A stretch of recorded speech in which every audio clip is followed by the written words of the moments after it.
tener, como se lo hemos planteado desde hace pues ya tiempo, una serie de entrevistas con impartidores de justicia, con jueces, magistrados y hasta ministros, ante esta elección que se llevará a cabo en 2025 de precisamente impartidores de justicia, gracias a la reforma judicial, que ya es un hecho en la Constitución. Y le agradezco al juez decimoquinto de distrito en materia administrativa, Yamín Francisco González Mendoza, que se suma a esta transmisión. Bienvenido, juez, ¿cómo le va?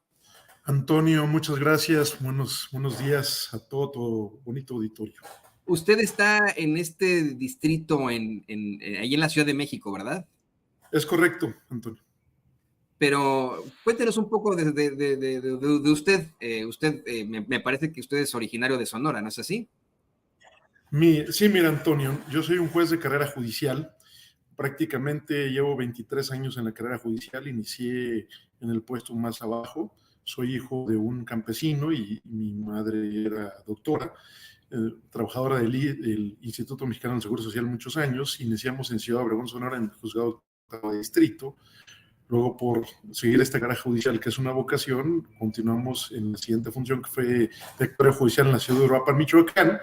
Fui secretario ya de Tribunal Colegiado en Villahermosa, Tabasco, y secretario de Juzgado de Distrito y de Tribunal Colegiado de Circuito aquí en Ciudad de México.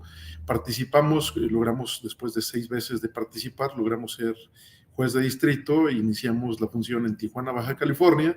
Regresamos a Sonora por 3 años y ahorita estamos aquí en Ciudad de México. Esa es la vida de nosotros, la carrera judicial. Su señoría, así directamente, ¿a favor o en contra de la reforma judicial? Mira, Antonio, cuando la reforma judicial se publica en el Diario Oficial de la Federación, se convierte en una norma obligatoria. Ante esta situación, los jueces tenemos un panorama donde se abren 2 posturas. La primera, aquellas personas que, atendiendo sus condiciones particulares, estiman que es una afrenta contra ellos y en ocasiones van a declinar por un proyecto de vida. Y atendiendo estas condiciones también, que nosotros pues, consideramos que estamos aquí por una vocación y por un proyecto de vida, en esa medida tenemos que aceptar la reforma y decidimos contender. En mi caso particular, he decidido aceptar la reforma y contender por la elección, someterme al voto popular que pueda, en caso de resultar vencedor, pueda legitimar más esta función que estamos desarrollando.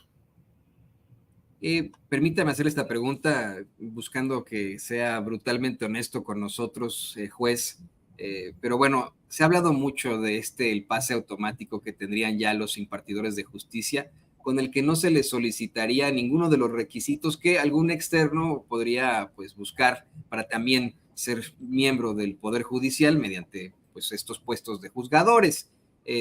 ¿Usted tendría las calificaciones necesarias, las cualificaciones que pide pues vamos, estos requisitos que existen, o va a tener, pues vamos, la fiabilidad de ese pase directo? O sea, si usted intentara entrar como externo, ¿podría hacerlo? ¿Podría contender? A ver, yo creo que aquí tenemos que decir que incluso nosotros mismos, a través de esta reforma, en caso de que decidamos un puesto superior, por ejemplo, el caso de magistrado de un tribunal colegiado, yo tendría que inscribirme en alguno de los comités y tendría que someterme precisamente a la valoración que haga el comité y tendría yo que justificar todo esto. Por supuesto, en este sentido, cumpliría con esta situación. Me faltarían algunos requisitos, obviamente que ahorita no los hemos visto porque no tenemos pensado participar para otro cargo, pero sí cumpliríamos con esto. En nuestro caso hemos estado siendo preparados mucho en estos términos. Yo cuento con una maestría de amparo y he acabado el doctorado en Derecho. Obviamente falta la titulación, pero sí contaríamos con los requisitos y me parece que cualquier persona que reúna los requisitos de la sociedad civil tiene todo el derecho de participar y de poder ser elegido candidato en algún momento dado. El Poder Judicial no debe estar cerrado nada más a la gente de carrera judicial, porque también en la sociedad civil hay mucha gente preparada para formar parte de la carrera judicial. Le voy a pedir al equipo que nos grabe para también preguntarle qué está pasando en estos momentos ahí en pues su juzgado, el juzgado 15, si no me equivoco, ¿no? Es correcto, es correcto. ¿Pudo usted acceder directamente? ¿Hay manifestantes afuera? A ver, colaboradores que no quieren que se hayan sumado todavía a este paro, que ya pues no tendría que ser debido a que así lo A determinó? ver, sí, es una muy buena pregunta porque yo en lo personal me he declarado en contra del paro. Desde el primer día he votado en contra del paro. La verdad que creo que la mejor forma de mostrar a la sociedad lo que es el Poder Judicial es trabajando como lo hacemos todos los días, esforzándonos por defender los derechos humanos. Ojo, esta postura personal es independiente a los derechos que tiene, en este caso, el personal de poder luchar y buscar un paro si lo estiman pertinente. Sin embargo, nosotros nos debemos a las indicaciones que nos da el Consejo de la Judicatura Federal. En este sentido, el miércoles sacó una circular muy importante donde nos indica que debemos regresar a laborar a partir del día jueves y se van a empezar a aplicar descuentos indiscutiblemente a las personas que no asistan a laborar. Esta es la facultad que nos otorga a nosotros para tratar de retomar las funciones que son muy importantes. Aquí yo quiero hacer un paréntesis para explicar que cada edificio toma la decisión de si regresa a trabajar o no, en función de que los jueces tenemos esa facultad.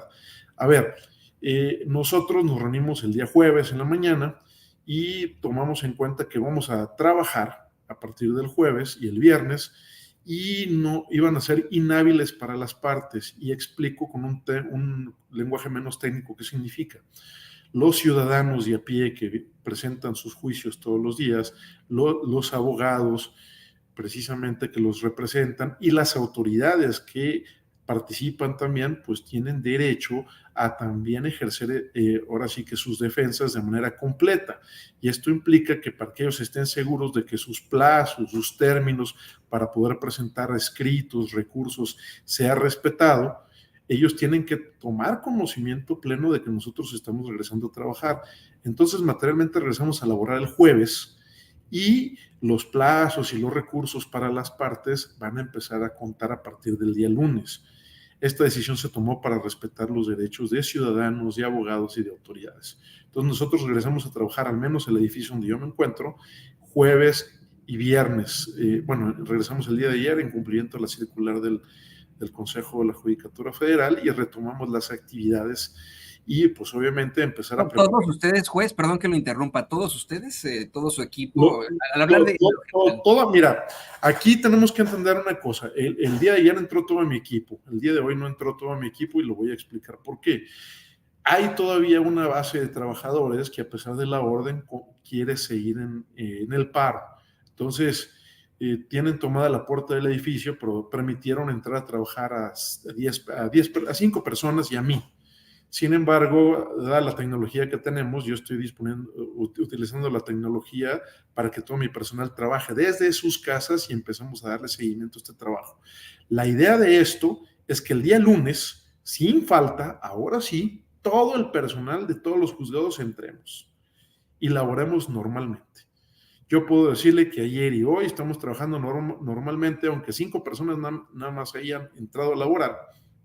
Todo el personal está trabajando desde sus casas en computadora y estamos avanzando. Tenemos un sistema que nos lo permite. Y yo espero el lunes que nos permitan trabajar y aprovecharía este espacio tan importante que me brindas para decirle al personal del edificio que nos permita laborar el lunes, porque también existe el riesgo, y lo tengo que decir, que las personas que siguen pensando que sus derechos están afectados, pues pueden tomar la decisión de venirnos a cerrar el edificio y no permitir el acceso de nadie. Y esas serían condiciones lamentables que no permitirían el desarrollo de las funciones, a pesar de que muchos queremos ya desarrollar las funciones, ¿verdad?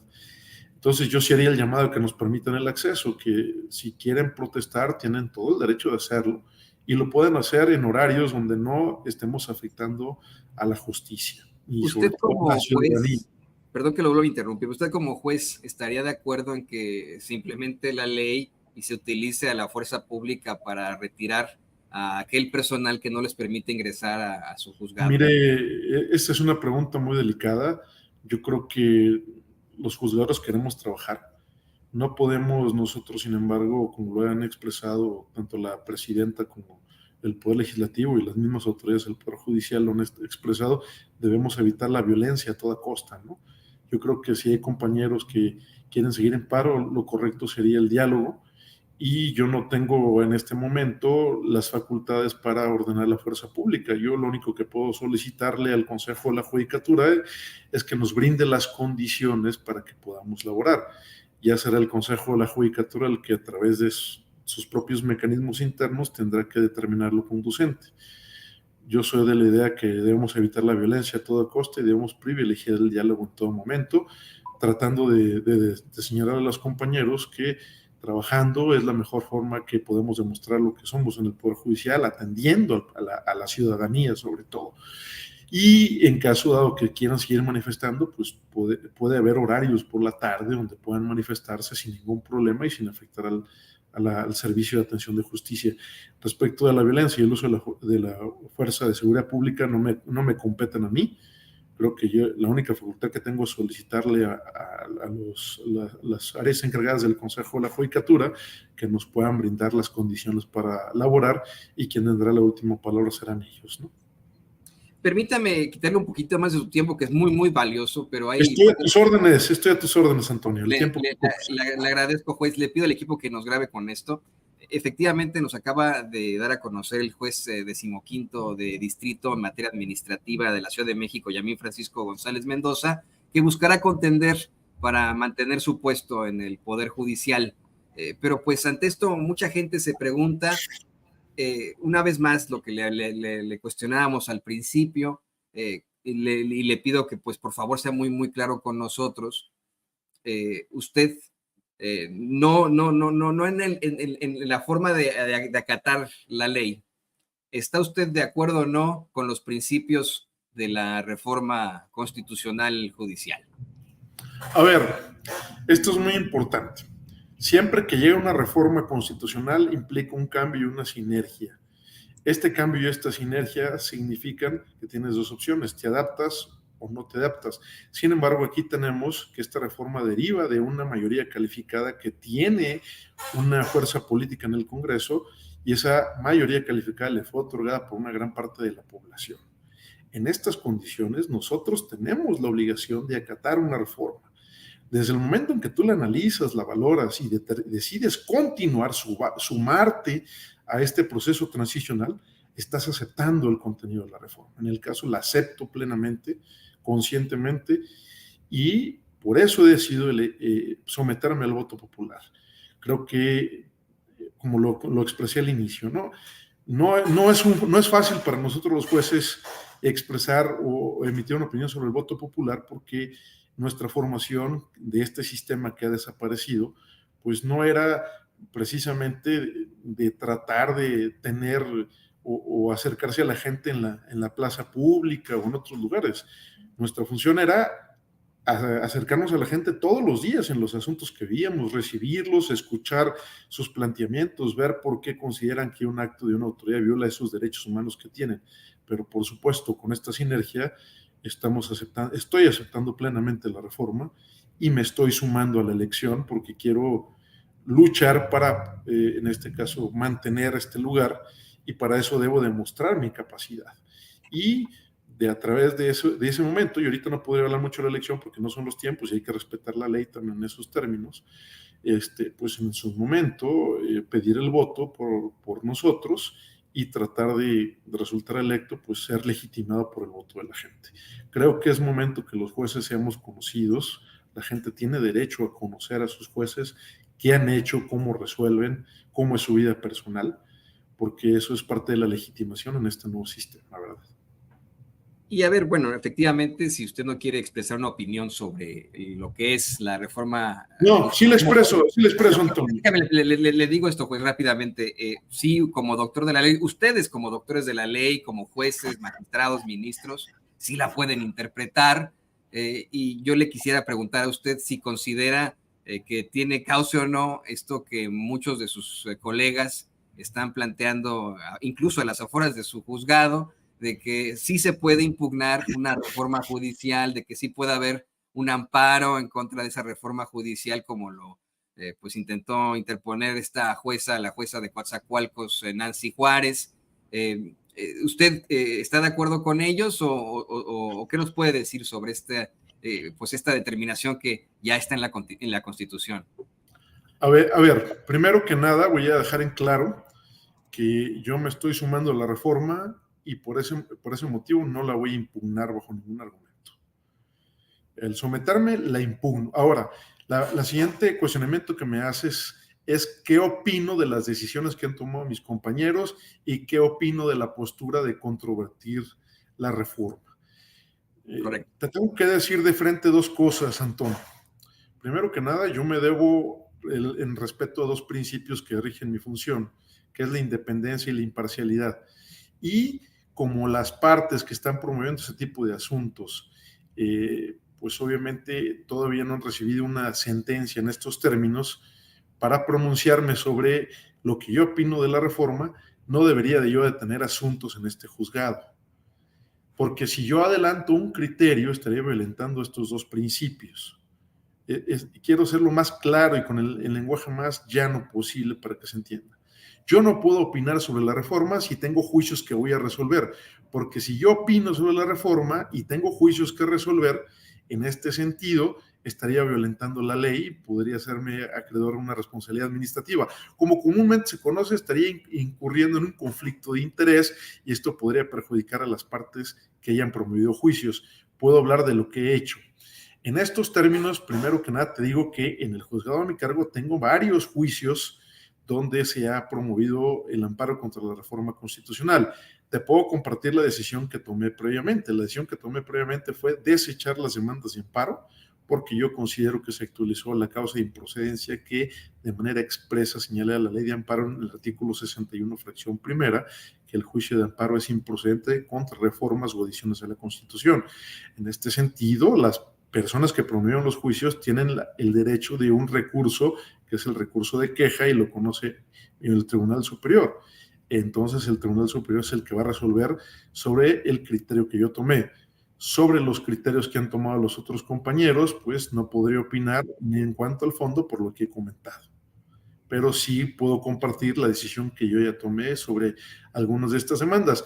No podré pronunciarme ya sobre el fondo de la reforma porque precisamente estos principios me lo impiden. Ojalá me pueda entender en este aspecto. No, lo entiendo, lo entendemos perfectamente y por supuesto que va sobre la línea de que efectivamente está usted aceptando la reforma judicial ya que fue publicada en el Diario Oficial de la Federación. Eso nos queda muy, muy claro, juez. Para cerrar, y le pido al equipo que nos grabe ya últimamente con esto, para cerrar, este es un tema que también podría resultar controvertido, pero quisiéramos saber su opinión sobre la gente que tiene familiares en el Poder Judicial, bajo la premisa de que, pues muchas veces, ¿no? Así nos lo planteaba otro juez, otro de sus colegas ayer, el panadero pues le enseña a su hijo a hacer pan. Usted no tiene familia en el Poder Judicial, usted nos dice que su padre es campesino, su madre trabajó, me parece que en el sector salud. ¿Qué opina de este nepotismo que existe ahí dentro del Poder Judicial? A ver, el tema del nepotismo es un tema muy delicado. Mira, no sé si quién fue el que comentó lo de ayer, pero obviamente cuando tú tienes familia y pasas tantas horas aquí en la oficina, pues te tienes que traer aquí a tus hijos y van viendo la función que vas realizando. Pero el tema del nepotismo es un tema que se tiene que atacar de manera frontal. Yo tengo que decir que cuento con mi esposa, que sí trabaja en la institución, pero voy a explicar las cosas. A ver, el tema del nepotismo fue atacado frontalmente por el ministro Arturo Saldívar.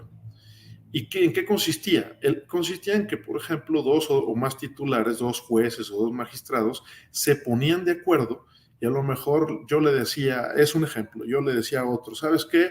Tú allá en tal juzgado tienes a una persona que es mi primo hermano, pues mándame a tu primo hermano y yo lo contrato para que ambos tengan un nombramiento y así los vamos a ir llevando para que vayan creciendo. Y entonces cada titular iba acomodando a sus familiares con otros titulares y se hacía lo que comúnmente se conoce como nombramientos cruzados. Con el ministro Saldívar se implementó una política de combate frontal al nepotismo, lo cual implicaba que cuando un familiar de uno quisiera entrar a laborar al Poder Judicial, tenía que entrar a través de un concurso interno, o sea, no podía entrar directamente como lo haría cualquier trabajador. Por ejemplo, si abre una plaza en cualquier juzgado y no tiene familiares en el Poder Judicial, pues tú puedes hacer un concurso y que una vez que haya pasado los exámenes lo puedes contratar. Pero, por ejemplo, si te venía a pedir trabajo la esposa de un juez o el hijo de un juez o el primo de un juez, no puede entrar directamente. Tiene que haber un concurso donde por su propio mérito él gane su lugar y, ojo, no le puedes dar el nombramiento en esos términos.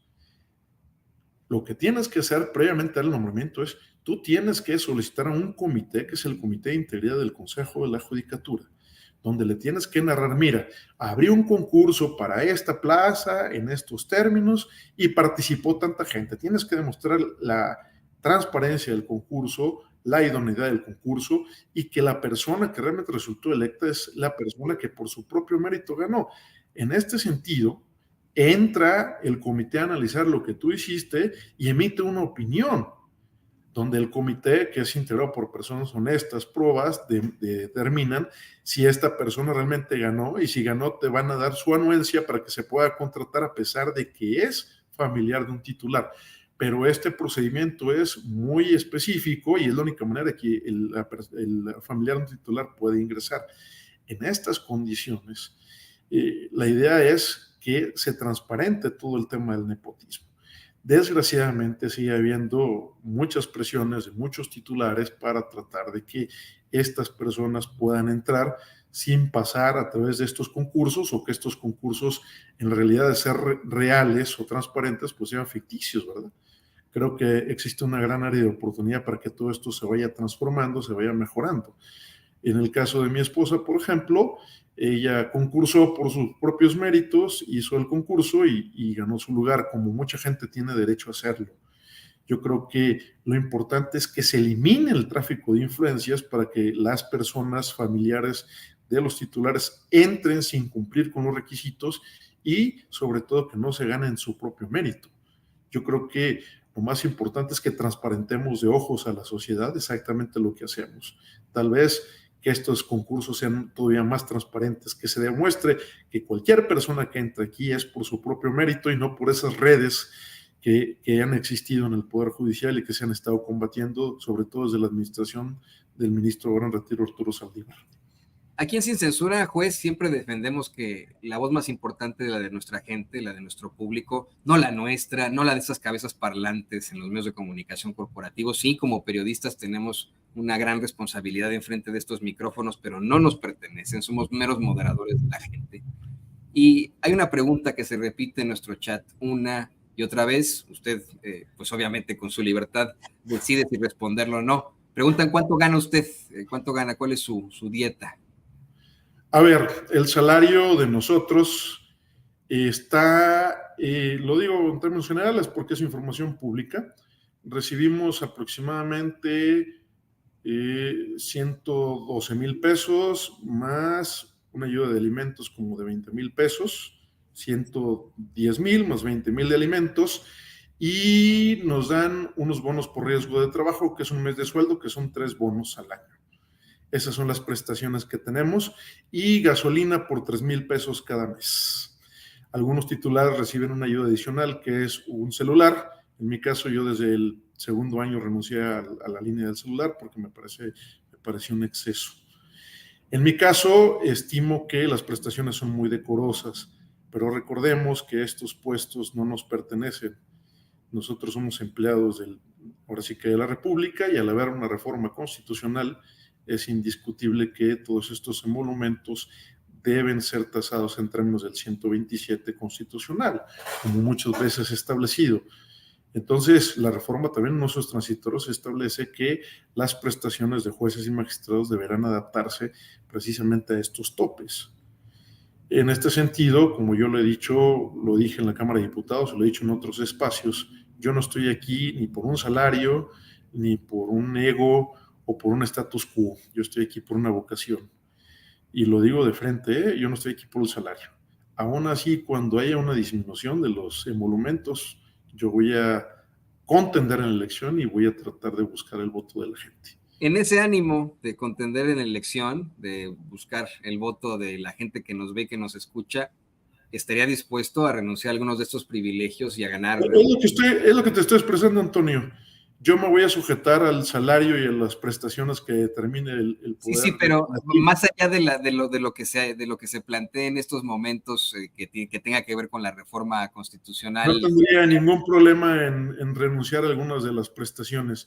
Lo que sucede es que no podría decirte en estos momentos, porque en estos precisos momentos, como la reforma constitucional ya entró en vigor, entonces existe una obligación del órgano competente para hacer esta reducción de nuestras prestaciones, y tengo entendido que se va a presentar ya el presupuesto donde viene ya la reducción en estos términos, para que ya en cumplimiento a la reforma entre en vigor.